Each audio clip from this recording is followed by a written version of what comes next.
नमस्कार। हमारी इस खास पेशकश में आपका स्वागत है। मैं हूं राजीव मिश्रा।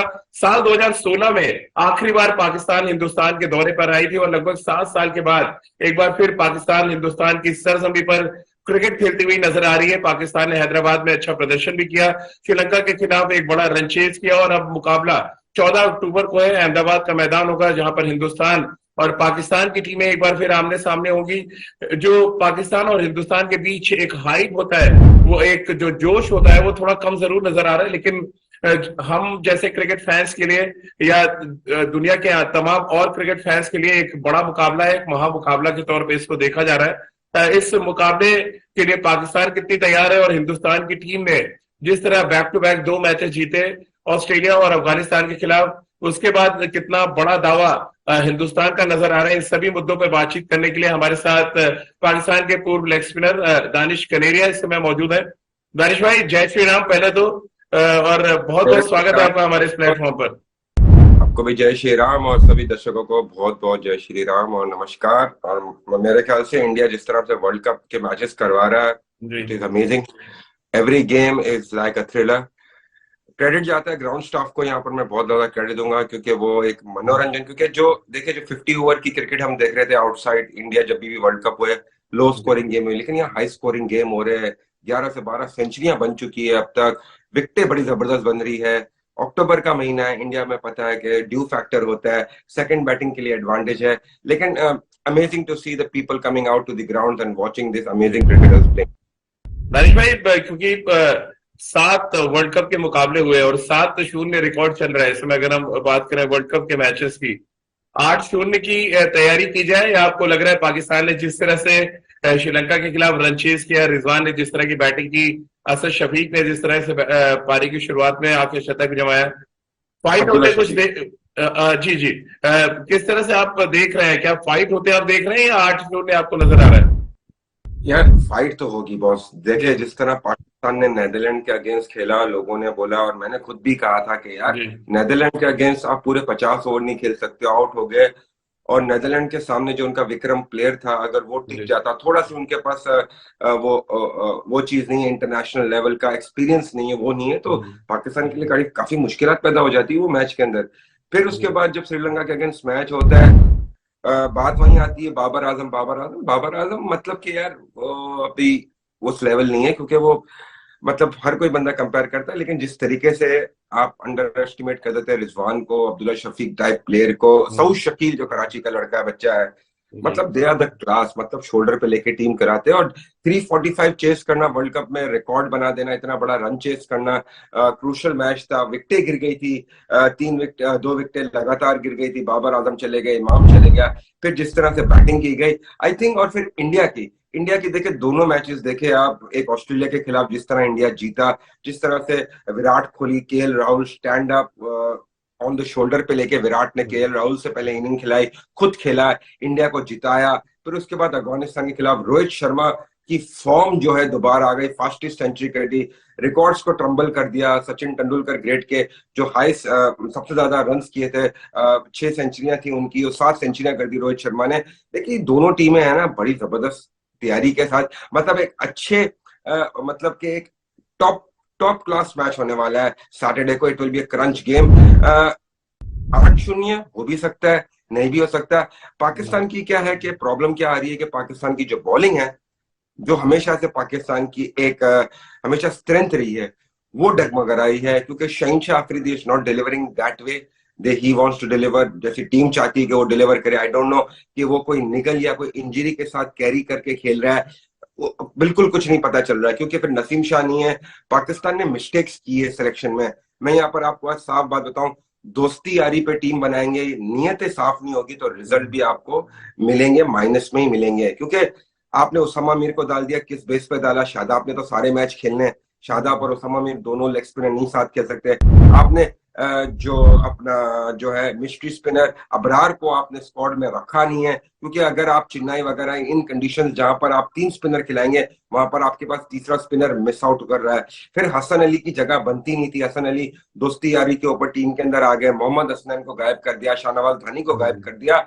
मतलब देखिए पाकिस्तान के लिए मैं समझता हूं कि India is on the top, और इंडिया ये सैटरडे को मैच देखना बड़ा आराम से जीतेगी, क्योंकि the way Indian team knows and the team is gelling it very well, जिस तरह की टीम है, मोस्ट लाइकली देखे ईशान किशन ओपन कर रहे हैं, आई थिंक शुभमन गिल शायद फिट हो गए हैं, इज रिकवरिंग और रिकवर्ड भी हो चुके हैं। अगर दानिश भाई शुभमन गिल फिट है तो आपको लग रहा है शुभमन गिल को यहाँ पे प्रेफरेंस मिलेगी ईशान किशन पे? देखिए, अगर वो फुली फिट हो गए और वो नेट्स में बारी कर रहे हैं 2-3 दिन से 4 दिन से, अगर बारी कर रहे हैं, is meeting the ball, I think Shubman Gill should come in, क्योंकि यार क्लास प्लेयर है, मतलब नो डाउट ईशान किशन भी क्लास प्लेयर है, but you have to, India की टीम में एक बहुत अच्छी चीज ये हो गई कि किसी की जगह जो है परमानेंट नहीं है। अगर कोई लड़का परफॉर्म करता हुआ आ रहा है, उसको वो इंजरी होती है, रिप्लेस करता है, तो वो लड़का भी जो है उसको पता है कि यार as soon as my senior partner comes in, he needs to come in and take my place. So that is a very good sign in Indian team. तो यहाँ पर यह है कि Shubman Gill definitely he plays a vital role, he is a fantastic cricketer. अगर शुभमन गिल 100% नहीं है and he is still going with niggles, तो फिर ईशान किशन, उसने 47 किया, उसका भी एक बड़ा शतक आना बारी है, क्योंकि ही इज जस्ट वेटिंग, वो वेट कर रहा है कि यार मेरा एक शतक आ जाए, then it will be a testing time for Shubman Gill to come in as well. But यह है कि इट विल बी सैटरडे का जो मैच है, सबकी एक हाइप है। आई नो कि वर्ल्ड कप का मैच है, पाकिस्तान हमेशा हारा है वर्ल्ड कप में इंडिया से, तो इंडिया डेफिनेटली उनकी जो बॉलिंग की स्ट्रेंथ है, they are bowling good in, जो है अपना टेंडम में बॉल कर रहे हैं, दे नो कि अश्विन को कब खिलाना है, शार्दुल को कब डालना है अंदर, they know which 3 spinners to play, which pacers to play on. Hardik Pandya, आप कल भी देखे कि हार्दिक पांड्या जिस तरह बॉलिंग कर रहे हैं, कल जो पार्टनरशिप बनी उसकी अफगानिस्तान बैट्समैनों की, वहां पर जो ब्रेक थ्रू दिलाया, अफगानिस्तान भी एक तरह से जा रहा था, बैटिंग बड़ी अच्छी कर रहा था, जहां पर हार्दिक पांड्या ने ब्रेक थ्रू दिलाया, 100 रन की पार्टनरशिप हो गई थी। अगर वो पार्टनरशिप और लंबी हो जाती तो मे बी शायद कुछ और ज्यादा रन जोड़ पाती अफगानिस्तान की टीम। मतलब ये अच्छा एक मोमेंटम बना हुआ है टीम इंडिया का, और पाकिस्तान का भी एक मोमेंटम बना हुआ है।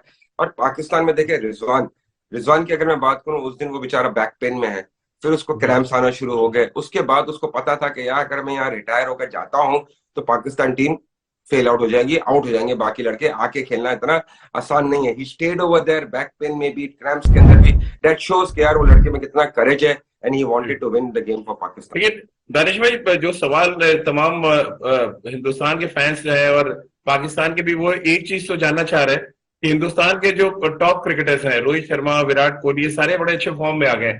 बाबर आजम एक तरफ स्ट्रगल कर रहे हैं और इंडिया के खिलाफ उनका ट्रैक रिकॉर्ड भी बेहद खराब है। क्या वो प्रेशर हैंडल नहीं कर पाते? ये एक बड़ी वजह है। विराट पाकिस्तान के खिलाफ हमेशा बहुत बढ़िया खेलते हैं और एक तरह से ट्रम्प कार्ड होते हैं हिंदुस्तान के लिए। ये बात पाकिस्तान के लिए हम बहुत आसानी से नहीं कह सकते।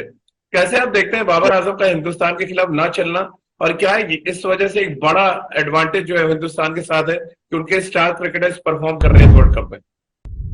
मेरे अजीब भाई, सब लोग, आप समेत, मुझ समेत सब लोग, दुनिया, ये मैंने तो हमेशा तक कहा कि स्टार्ट से बात की जाए, जब कंपैरिजन आप लोग करते हैं सारे लोग कि विराट और बाबर जहां 100 करता है, फौरन से सारे यूट्यूब चैनल वाले, जितने चैनल है, जितने लोग हैं, शुरू हो जाते हैं विराट बाबर। यार विराट की क्लास ही अलग है, बाबर तो उसके करीब तक नहीं पहुंचता, बाबर को अभी बहुत समय चाहिए।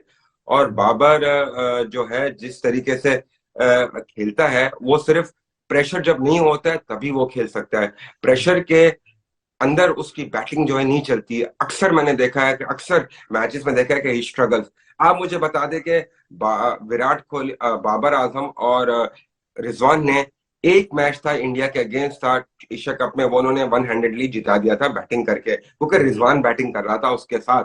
लेकिन बाबर आजम की जो फॉर्म जो गई हुई है ना, ही इज इन प्रेशर, उसको समझ नहीं आ रहा कि यार मतलब कि करना क्या है, प्रेशर उसके ऊपर बहुत आ गया। 2 मैच में रन नहीं किए, इंडिया के खिलाफ मैच है, definitely as a cricketer he want to get a big run against India, no doubt कि वो चाहेगा कि रन्स करे। लेकिन अगर पाकिस्तान की पहले बैटिंग आ गई तो वो रन्स कर जाएगा, सेकंड बैटिंग आएगी तो वो रन नहीं कर पाएगा।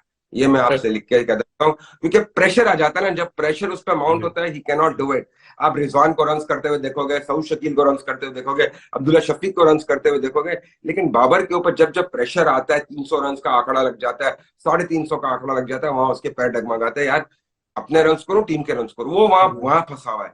अगर he just go out and see how Virat Kohli prepare himself, how Virat Kohli team को लीड करते हुए लेके चलता है। ठीक है, कप्तान नहीं है, बट उसको पता है कि यार रोहित आउट हो गया, शुभमन आउट हो गया, ईशान किशन आउट हो गया, उसकी जिम्मेदारी है, ही नोज हिज रिस्पॉन्सिबिलिटी, यार मेरी कंट्री को मेरी जरूरत है और मुझे वहां खड़ा रहना है। अगर मैं खड़ा भी रह गया ना, मेरे बल्ले से अगर 20 बॉल में 5 रन भी बन गए ना, तो दूसरी टीम के पैर कांपते लगेंगे, क्योंकि मैं दूसरे को खिलाता रहूंगा, मेरा मारूंगा। ये माइंडसेट लेके आना है बाबर आजम को कि यार मैं प्रेशर गेम के अंदर क्यों फेल हो जाता हूँ, I need to cope up the pressure. ये मतलब कि बड़े प्लेयर है, बड़ा प्लेयर है, रन्स तो हर कोई करता है यार, रन्स की अंबार तो सब कोई लगाता है, लेकिन एक लेजेंडरी प्लेयर बनना, ये Brian Lara, Sachin Tendulkar, Sourav Ganguly, MS Dhoni, Inzamam ul Haq, इन सबके नाम क्यों आते हैं लेजेंडरी लिस्ट के अंदर? क्योंकि इन्होंने प्रेशर को कोप किया हुआ है, इन्होंने प्रेशर को कोप करके बैटिंग करके टीम को जिताया है, अपनी अपनी टीम को जिताया है। तो that is a far differentiate करता है। यार बाबर आजम में वो क्वालिटी नहीं है। मैं तो अभी भी मानता हूँ, लोग तो ठीक है, लोग मुझसे नाराज होते हैं कि आप हमेशा अगेंस्ट की बात नहीं है। You need to know the cricket की जो आइडियोलॉजी है, जो आप उसको फॉलो करते हो, उस प्लेयर को आप उसका कैरियर और ट्रैक रिकॉर्ड देखे, कितना अपने लिए खेलता है, कितना टीम के लिए खेलता है। That's the most important thing for me. बढ़ते पोल्यूशन स्पिनर्स का बड़ा वाइटल रोल होता जा रहा है इस वर्ल्ड कप में।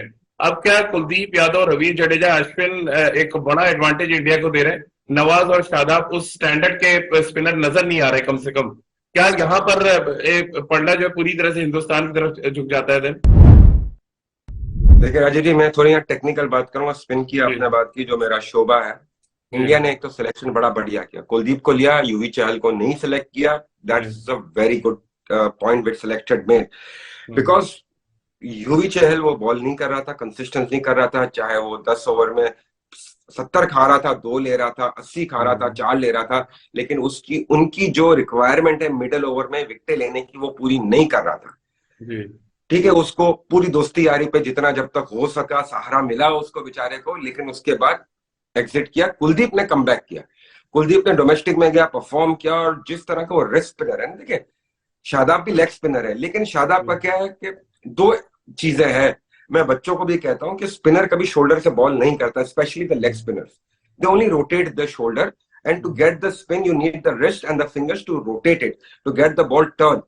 अभी क्या हो रहा है कि शादाब है, वो डर के मारे तेज गेंदे कर रहा है, वो फ्लाइट नहीं बॉल कर रहा, वो तेज गेंदे कर रहा है, और इंडिया की विकेट तेज गेंद करोगे सीधा ग्राउंड के बाहर जाएगी, क्योंकि बड़ी जबरदस्त विकेटें बन रही है, और बड़ी ट्रैक उनका बड़ा, मतलब ट्रैक बड़ा सॉलिड है, वहां पर आपको फ्लाइट करना पड़ेगा, बॉल को दिल गुर्दा बड़ा करके करना। आप देखिए कुलदीप यादव ने बॉल कर रहा है, उसको मार लग रही है, स्पिनर को मार लगेगी, रिस्ट स्पिनर को मार लगेगी, लेकिन वो आगे गेंद कर रहा है, वो फ्लाइट के साथ कर रहा है, वेरिएशंस कर रहा है, तेज करता है, स्लो करता है, वेरिएशन करता है।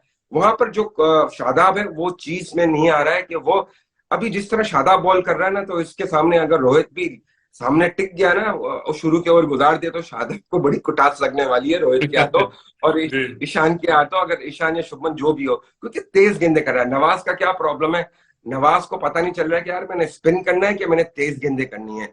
अभी यहाँ पर देखें कि पाकिस्तान की टीम में क्या हुआ है प्रॉब्लम, कि नवाज को आपने रखा है टीम में, लेकिन वो भी इनकंसिस्टेंट परफॉर्मेंस के तरह वर्ल्ड कप से पहले चल रहा है।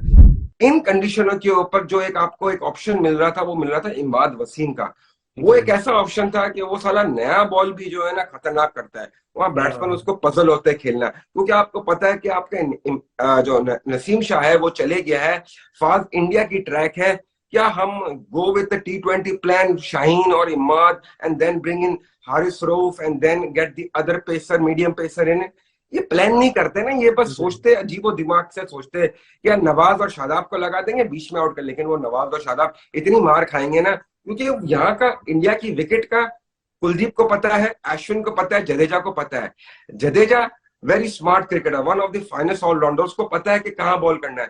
मैं उसको बड़ा क्लोजली वॉच करता हूँ जडेजा को, जहां वो देखता है कि विकेट में स्पिन है, वो शोल्डर थोड़ा नीचे कर देता है, वो स्पिन 1-2 करता है, उसके बाद वो तेज पे आ जाता है, अपनी आर्मर मारता है जो खतरनाक होती है। अश्विन का तो दिमाग भाई सल्यूट करता हूं, क्योंकि वो जो कैरम बॉल करता है, फिंगर करता है, एंगल करता है, यहां से सोच के बॉलिंग कर रहा होता है। उसको पता है तेज गेंद कब करना है, स्लो कब करना है, कब स्लाइडर डालना है, कल फ्लोटर डालना है, कभी मैंने finger ball. He is a very thinking smart cricketer. और कुलदीप का क्या है कि कुलदीप ने कॉन्फिडेंस गेन कर लिया, जो बेचारा कॉन्फिडेंस नहीं गैदर कर सका था, वो कॉन्फिडेंस मिल गया उसको, और he is been bowling extremely well. तो पाकिस्तान को कुलदीप को खेलना इतना आसान नहीं रहेगा, क्योंकि कुलदीप रिस्ट स्पिनर है, चाइना मैन है, कौन सा अंदर आएगा, कौन सा बाहर रहेगा, कौन सा सीधा रहेगा। और पाकिस्तान के आधे से ज्यादा बैट्समैन खब्बे के ऊपर तो जाते हैं, खास तौर से बाबर आजम, तो खब्बा लगा दो आप, गया स्पिनर लगा दो, लेफ्ट आर्म गया, ये तो वो है। आप देखें कि लोगों ने ऑस्ट्रेलिया और इंडिया के मैच के अंदर कहा था कि यार जैम्पा आएगा, जैम्पा ले जाएगा विराट को, जैम्पा ले जाएगा, हवा बनाई थी ना, क्योंकि जैम्पा ने बहुत दफा आउट किया हुआ है। एक तरह से लोग कह रहे थे कि यार बनी है विराट कोहली का, वो जब भी आता है आउट कर जाता है। लेकिन वहां देखे कि उसने बोला बनी है, मैं तेरे को बक्स बनी बना दूंगा, तो उसने उसको वहां पर मारा। तो ये जी। डिफरेंट होता है।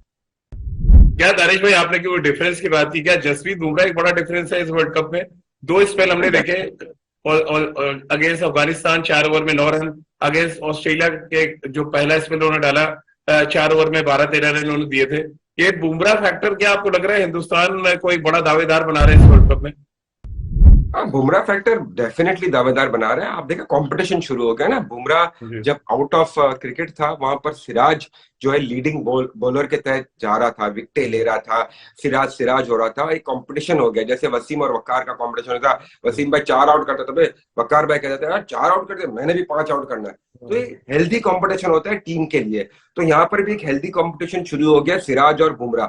नो डाउट सिराज जूनियर है, बुमराह सीनियर है, लेकिन बुमराह फैक्टर है, जिस तरह वो लेंथ पे, जिस तरह वो रिकवर करके आया है, रिहेबिलिटेशन करके आया है, अपनी फिटनेस के ऊपर ध्यान रखा है, और जिस तरह से वो लेंथ पे बॉल कर रहा है, जिस एरिया से बॉल कर रहा है वहां से बॉल को निबल अराउंड कर रहा है, दैट शोज के यार ओपनिंग के अंदर बुमराह को खेलना आसान नहीं होगा कोई भी टीम के लिए। बिकॉज ऑस्ट्रेलिया जैसी एक टॉप टीम, ठीक है, आज भी वो देखे वो थल्ले लगी हुई है साउथ अफ्रीका के, जिस तरह से मैच चल रहा है ऑस्ट्रेलिया बिल्कुल थल्ले लग गई है, उनके फारिग हो चुकी है साउथ अफ्रीका का। लेकिन स्टिल जिस तरह से बुमराह बॉलिंग कर रहा है, इसका एक्स फैक्टर तो है डेफिनेटली, इंडियन बॉलिंग अटैक में एक्स फैक्टर तो है। लेकिन वही एक्स फैक्टर अगर मैं बात करूं, पाकिस्तान चाह रही है कि शाहीन की तरफ से आए, शाहीन वैसी गेंद नहीं कर पा रहा है।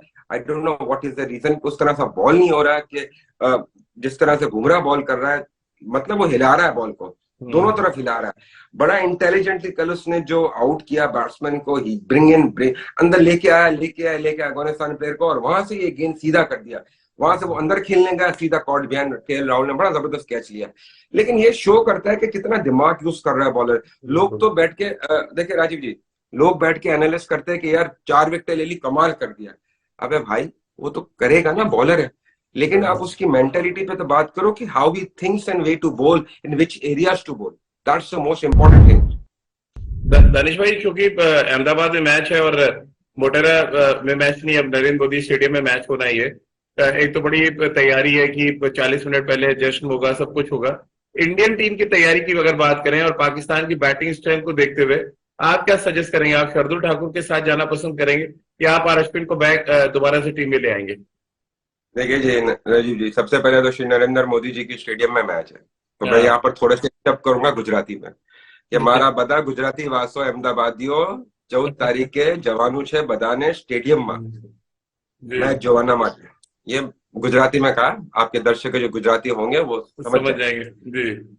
मेरे क्या नो डाउट 140,000 की कैपेसिटी, सबसे बड़ा स्टेडियम है, दुनिया का सबसे बड़ा स्टेडियम है, और वहां पर नर्व्स के ऊपर होगी बात।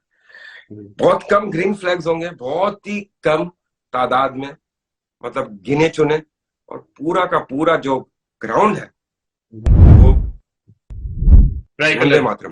हाँ, ट्राई कलर होगा। बिल्कुल, तो मतलब वो प्रेशर को कोप करना एक पाकिस्तान टीम को करना पड़ेगा, क्योंकि प्रेशर बहुत ज्यादा होगा, क्राउड बजिंग होगी। और वहां पर अपना देखे, पाकिस्तान एक अनप्रेडिक्टेबल टीम है, और no doubt Narendra Modi stadium के अंदर आधे घंटे पहले जश्न होगा, सारी चीज होगी, बहुत बड़ा मैच है। दुनिया से लोग ट्रैवल कर रहे हैं वो मैच देखने के लिए, वो क्योंकि उस दिन तो अब मुझे लगता है कि कोई काम वाम भी नहीं करेगा, कोई कुछ भी नहीं करेगा, बस भाई मैच देखना है, क्योंकि सिचुएशन ऐसी हो गई है ना, क्योंकि आप दोनों दानिश टीमें भाई काम पे जाएंगे उस दिन? उस दिन भाई, उस दिन छुट्टी है, उस दिन कोई काम काम करने वाला भी नहीं है और काम पे बुलाने वाला भी कोई नहीं है उस दिन। तो मतलब उस दिन तो वो बोले कि नहीं जी, भाई, ये मैच जो क्रिकेट को थोड़ी बहुत समझ भी रखते हैं ना राजीव जी, थोड़ा बहुत देखते हैं इधर उधर, तो उनको भी पता चल गया यार इंडिया पाकिस्तान का मैच है यार, इंडिया जी, पाकिस्तान। मतलब कि एक देखे यार, एक तो बायलैटरल सीरीज होती नहीं है, जी, बायलैटरल सीरीज नहीं होती है, कम आईसीसी इवेंट में सिर्फ इंडिया पाकिस्तान के मैचेस होते हैं, तो लोग देखिए ये मीडिया के लिए, मार्केटिंग के लिए, पूरे वर्ल्ड में आपको पता है कि हाउ मच इट क्रिएट, मतलब ये एक लेवल ही दूसरा है ना, ये लेवल ही दूसरा है। तो मेरे ख्याल से इट विल बी, आपने जहाँ शार्दुल ठाकुर की बात की थी कि विकेट पे डिपेंड करता है, क्या इंडिया जो है will go with same type of track, या वो थोड़ा सा स्पिन बनाना चाहेगी। थोड़ा सा स्पिन बनाना चाहेगी कि देखे थोड़ा स्पिन हो, उस पे स्पिन होगा तो वहां पर वो देखिए हर कोच के और कप्तान के माइंड में आता है कि क्या हम थोड़ा सा हल्का सा स्पिन विकेट बनाए कि हम फ्लैट ट्रैक रखें, just go with a flat track. अभी तो फ्लैट ट्रैक हुआ तो definitely Shardul Thakur will come in. अगर हल्का सा स्पिन को जरा सी उन्होंने जो है ना तड़का मारा कि यार थोड़ा सा स्पिन हो, जैसे हम टेस्ट मैच में देखते हैं हल्का सा स्पिन होता है, वहां पर एक्शन आ जाएगा टीम के अंदर और 3 स्पिनर के साथ, because Pakistan is struggling with the spinner. Pakistan का स्पिनर नहीं है, शादाब है, नवाज है, उसके बाद कौन है, उसके बाद इफ्तिकार आ जाता है बॉलिंग करने। क्या आप सलमान अली आगा को लेके आओगे टीम में in place of Saud Shakeel? नहीं, कभी भी नहीं। या आप सऊद शकील से बॉलिंग करवाओगे, वो लेफ्ट आर्म करता है, या उस पर कॉन्फिडेंस लेके आओगे? इन्होंने यहाँ पर ये गलती करी पाकिस्तान ने कि सऊद शकील को नेट्स में वर्ल्ड कप से पहले थोड़ी बॉलिंग करवानी थी और उसको तैयार करना था कि भाई जरूरत पड़ेगी तो 4-5 ओवर हम निकालेंगे बीच के अंदर। ये एक स्मार्ट कप्तान और कोच का काम होता है कि यार ठीक है ये आता है, लेफ्ट आर्म की जरूरत पड़ी बीच में, अगर नवाज को मार पड़ी हम इसके 3-4 ओवर निकालेंगे बीच में। तो मतलब ये सोच है। मैं समझता हूँ कि most likely Shardul will be in, most likely if they prepare same sort of wicket. अगर थोड़ा सा तड़का डाल के स्पिन लगाई तो फिर अश्विन आ जाएगा। दानिश भाई, आखिरी 2 सवाल चलते चलते, एक तो दोनों टीमों से एक्स फैक्टर किसको आप देख रहे हैं, क्योंकि बड़ा मुकाबला है, प्रेशर की बात आपने भी करी और प्रेशर 1,40,000 जो दर्शक है वो बनाएंगे ऑलरेडी। एक्स फैक्टर वाले क्रिकेटर कौन दिख रहे हैं? आपने पाकिस्तान के भी क्रिकेटर्स को बहुत नजदीक से देखा और हिंदुस्तान के तो आप अक्सर तारीफ करते हैं। पाकिस्तान से जो एक्स फैक्टर दिख रहा है वो दिख रहा है मोहम्मद रिजवान और सऊद शकील जी। मतलब they are the X factor bowling depart के अंदर। शाहीन शाह आफरीदी क्योंकि उसके अंदर वो गट्स है, he can come back very strongly. India की अगर बात करूं तो डेफिनेटली विराट कोहली, जिस अंदाज से वो खेल रहा है, जिस तरह वो बैटिंग कर रहा है, oh my God he is amazing. मतलब वो मेरे को लग रहा है। और फिर रोहित शर्मा के 130 रन आए, अभी उसने 200 करना है, वो 200 का माइंड बना के बैठा हुआ है कि मैं वर्ल्ड कप में 200 करूंगा। तो इंडिया की तो आप करें ना कि विराट कोहली हो गया, रोहित शर्मा हो गया। अगर बीच के अंदर अगर देखे अभी तक नीचे वाले की बैटिंग आई नहीं है, हार्दिक पांड्या हो गया, जडेजा हो गया, उनकी बैटिंग तक आई नहीं है। श्रेयस अय्यर एक ऐसा प्लेयर है कि they want to go with Shreyas Iyer और bring in Shubman Gill and play Ishan Kishan in the middle, जहां पर लेफ्ट हैंड की जरूरत होती है। That can be an option. ये एक ऑप्शन हो सकता है कि शुभमन को ओपन कराए, श्रेयस को बैठा के ईशान को उस नंबर पे बैटिंग कराए, क्योंकि ईशान जबरदस्त बल्लेबाजी कर रहा है। तो ये फैक्टर है बॉलिंग के अंदर, no doubt Jasprit Bumrah comes at the top and the second X factor will be Ravindra Jadeja और थर्ड कुलदीप। जडेजा इसके लिए भाई वो बॉलिंग में अगर कुछ नहीं करेगा तो वो फील्डिंग में रन आउट कर देगा, कैच पकड़ लेगा। बैटिंग आ गई और अहमदाबाद में मैच है, जद्दू को करना पड़ेगा, राजकोट का है लेकिन है तो गुजराती ना भाई, करना तो पड़ेगा ना। चलिए, बहुत बहुत शुक्रिया दानिश भाई, आपने समय निकाला और हिंदुस्तान पाकिस्तान के बीच जो बड़ा मुकाबला है उसका बहुत बारीकी से आपने एनालिसिस किया। तो इस उम्मीद के साथ कि एक और रोमांचक और बड़ा मुकाबला हमें देखने को मिलेगा। टीम चाहे कोई भी जीते, देखिए जब हिंदुस्तान और पाकिस्तान की टीमें आमने सामने होती है तो अक्सर क्रिकेट की जीत होती है। हमने 2022 के वर्ल्ड कप में भी देखा किस तरह से वो मैच आखिरी ओवर तक गया, रोमांच पूरा बना हुआ था, और एक और रोमांचक मुकाबले की उम्मीद हम सब अहमदाबाद के मैदान में भी कर रहे हैं। आज के हमारी इस खास चर्चा में